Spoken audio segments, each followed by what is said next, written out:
Öyrənmə prosesinin təşkili, təlim prosesində inteqrasiyanı təmin edən fəaliyyətlər, həyatla əlaqəli tapşırıqlar, fən daxili, fənlər arası, fənüstü inteqrasiya.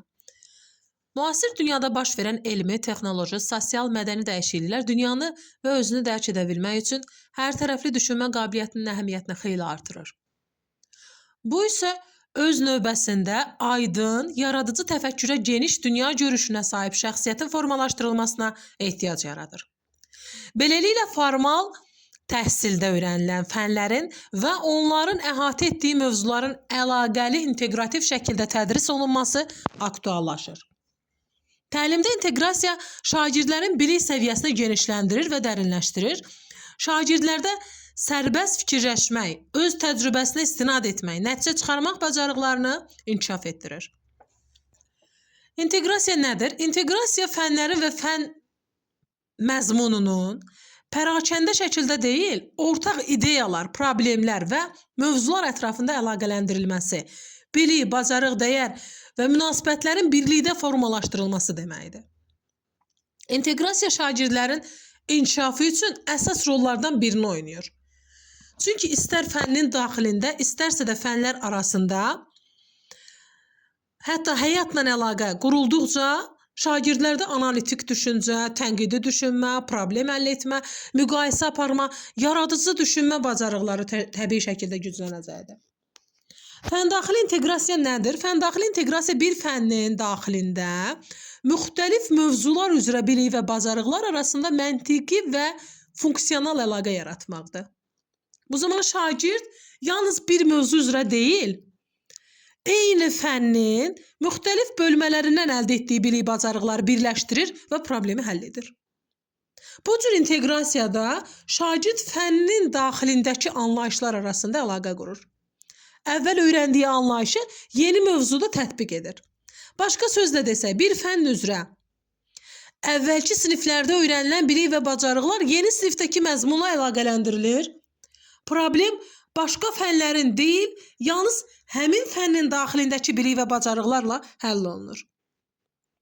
Nəticədə, fəndaxili inteqrasiya şagirdin eyni fənnə aid biliyi və bacarıqları arasında əlaqə qurmaq, ümumiləşdirmək, həmçinin bilikləri praktikaya tətbiq etmək bacarığını inkişaf etdirir.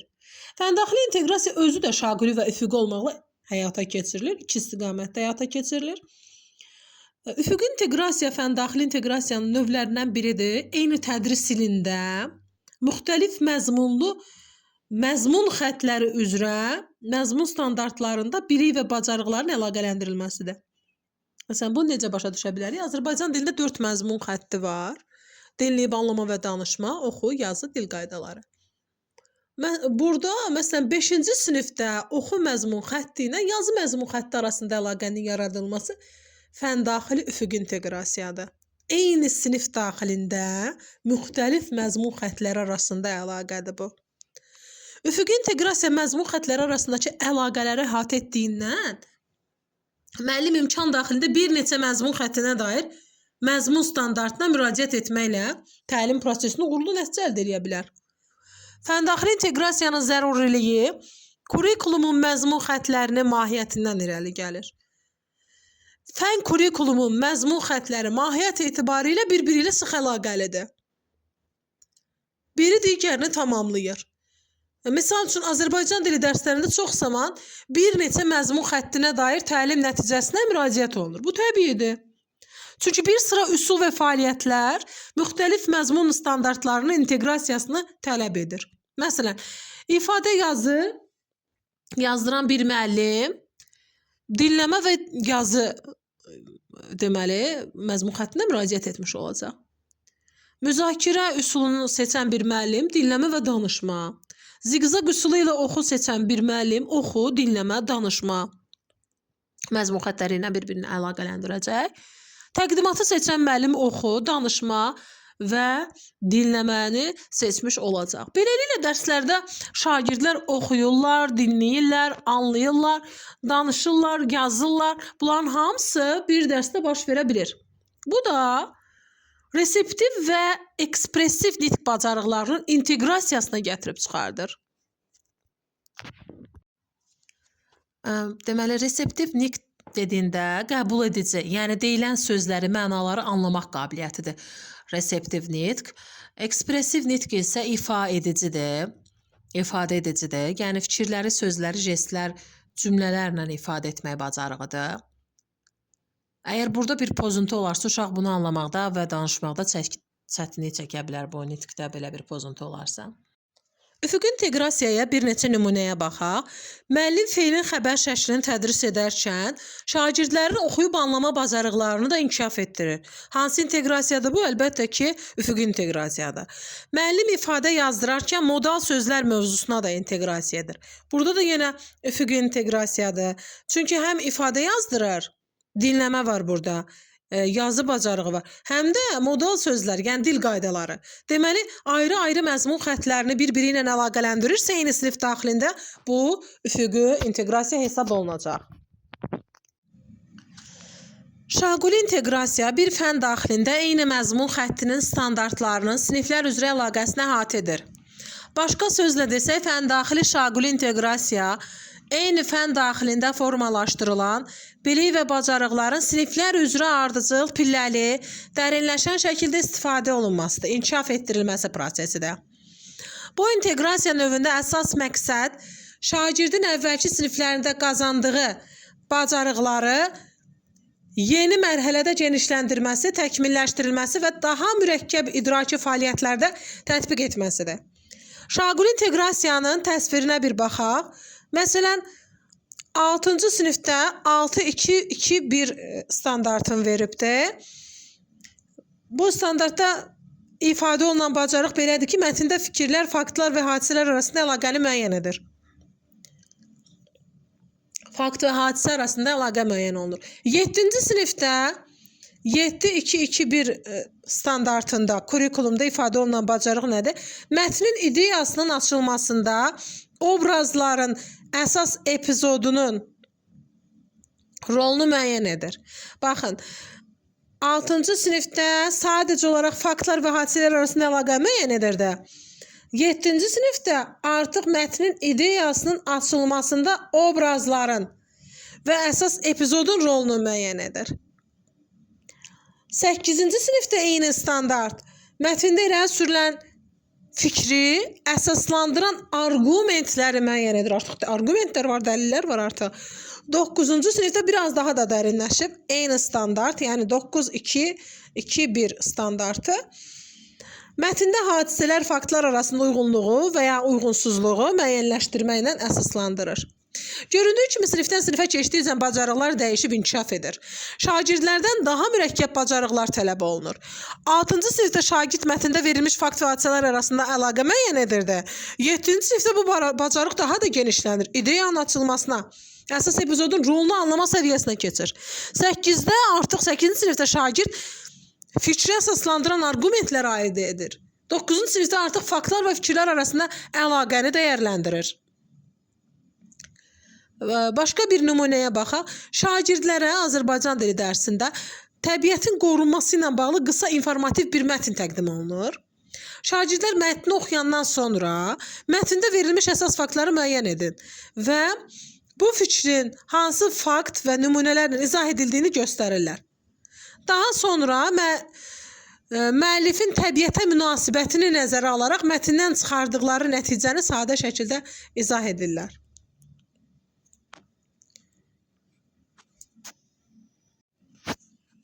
Məsələn, belə bir nümunəyə baxaq. Müəllim şagirdə yeni mövzunu tədris edərkən ötən tədris ilindəki mövzulara istinad edib əvvəlki təlimdə qazanılmış bilik və bacarıqları stimullaşdırır. Müəllim hansı inteqrasiyanı həyata keçirmiş olur?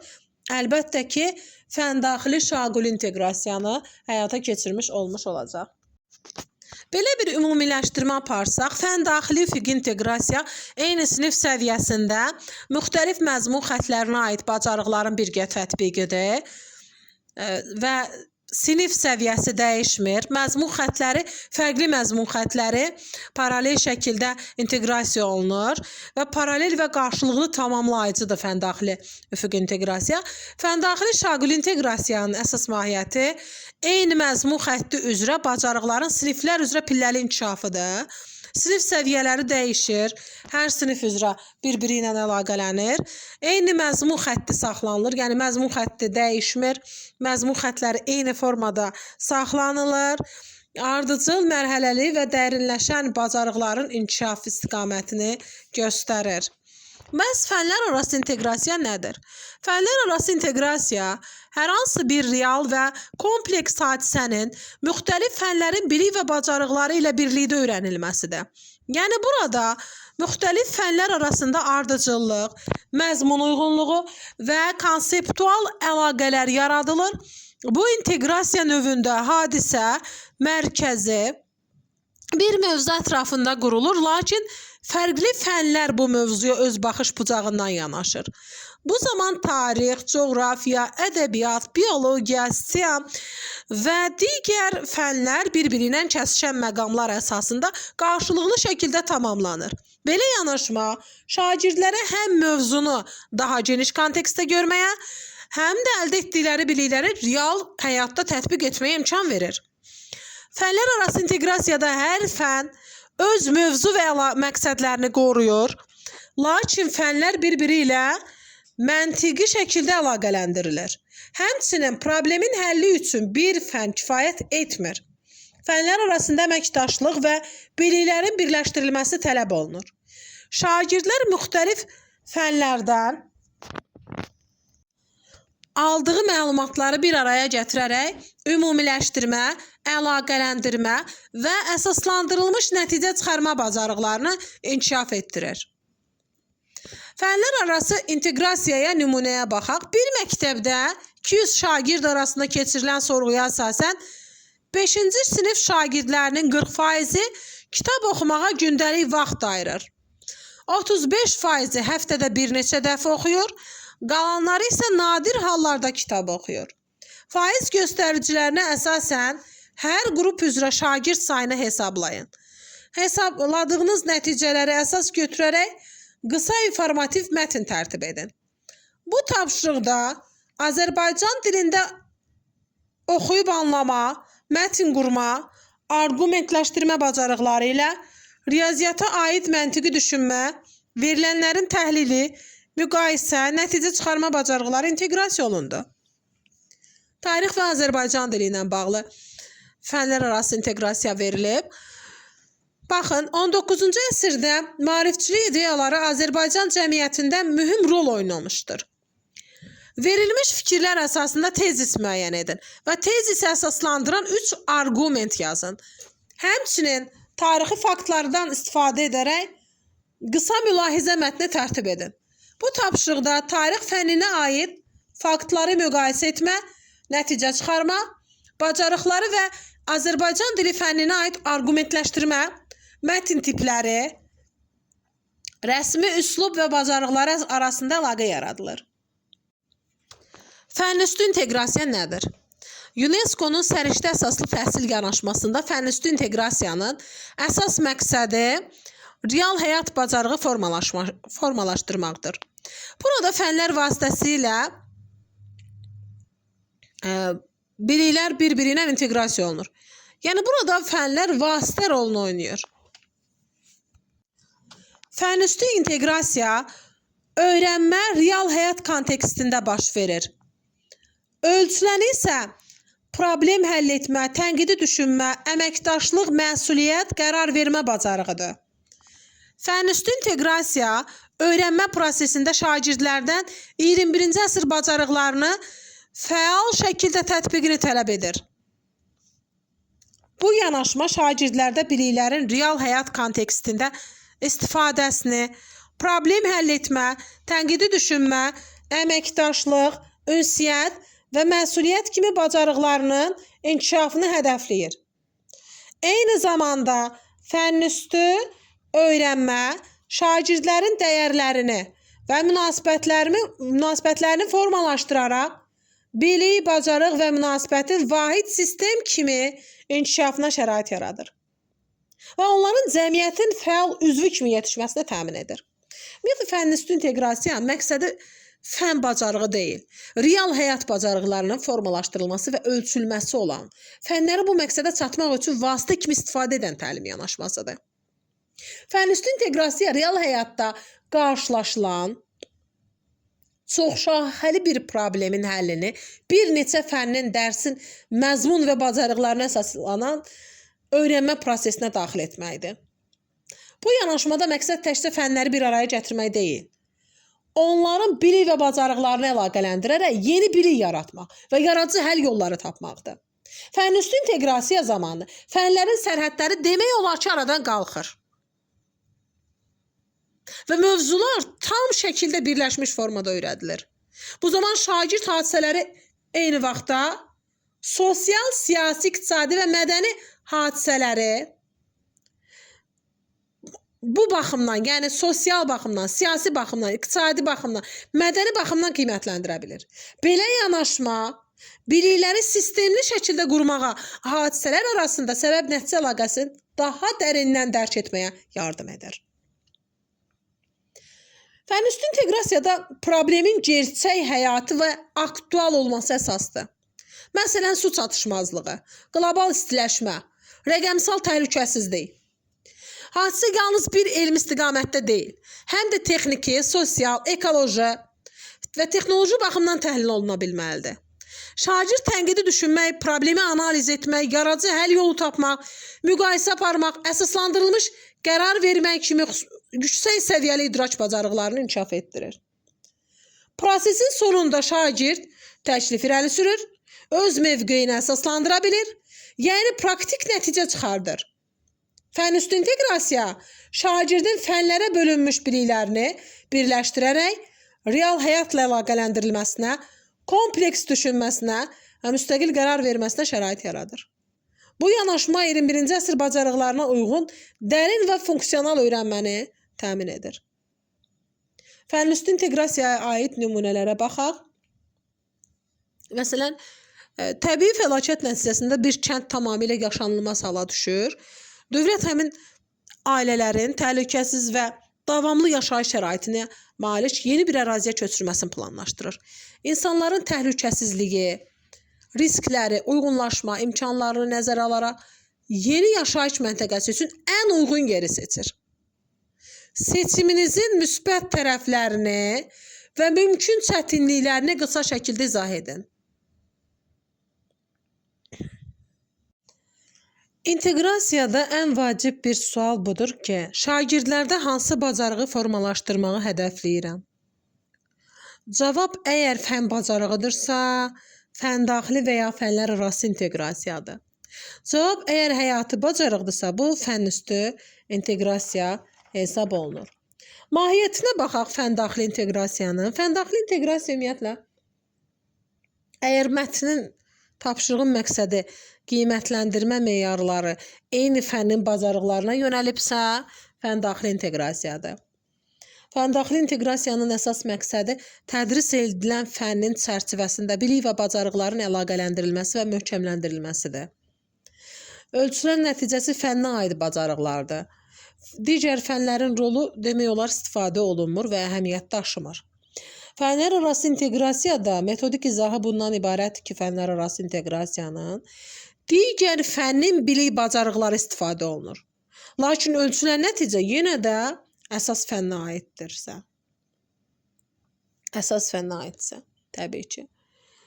Və tədris edilən fənnin bacarığını formalaşdırmaq üçün digər fənn elementlərindən istifadə edilməsi onun əsas məqsədidir. Ölçülən nəticə əsas fənn bacarığıdır. Və digər fənlərin rolu əlbəttə ki, vasitədir, dəstək funksiyası daşıyır. Fənüstü inteqrasiyada isə əgər qiymətləndirmə obyektini fən bacarığı deyil, həyatı bacarıqlar təşkil edirsə, bu artıq fənüstü inteqrasiya sayılır. Fənüstü inteqrasiyanın məqsədi, əsas məqsədi şagirdlərin real həyatla əlaqəli universal bacarıqlarının formalaşdırılmasıdır. Ölçülən nəticə nədir? Həyatı bacarıqlardır. Digər fənlərin rolu məqsədə çatmaq üçün vasitə rolunu oynayır. Buyurun müəllimlər, mən Könül Gülcan inteqrasiya mövzusunu izah elədim.